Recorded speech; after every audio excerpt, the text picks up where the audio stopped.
Hello အားလုံးမင်္ဂလာပါကျမကတော့ English Language Teacher ဒေါ်ဆိုမမိုဖြစ်ပါတယ်ဒီဗီဒီယိုလေးမှာရုံးမှာသုံးတဲ့အင်္ဂလိပ်စာကြောင်းလေးအချို့ကိုမျှဝေပေးပါမယ်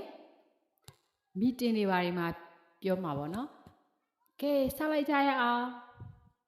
နောက်တစ်မျိုးဆိုရင်စကြမလားအဲ့ဒါလေးကိုအင်္ဂလိပ်လိုပြောတော့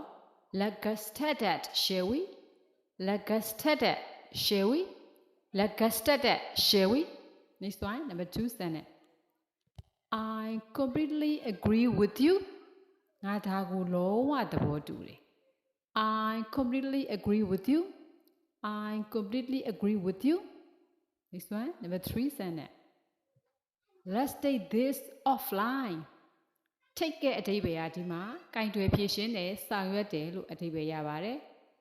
offline ကတော့ဒီစာကြောင်းမှာတိသက်ပုဂ္ဂိုလ်ရေးအရာလို့အဓိပ္ပာယ်ရပါတယ်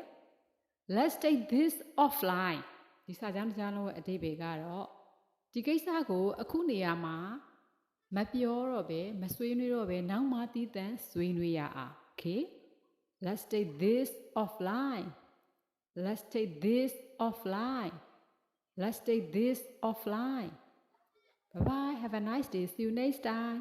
ဒီဗီဒီယိုလေးကိုအဆုံးထိကြည့်ပေးလို့ကိုတွေ့အကျိုးရှိရဆိုရင် comment မှာတစ်ခုခုရေးပေးခဲ့ပါ like and share လေးလည်းလုပ်ပေးပါ bye bye နောက်ထပ်အကျိုးရှိတဲ့ဗီဒီယိုလေးဆက်လက်ပြီးတော့မျှဝေပေးပါဦးမယ်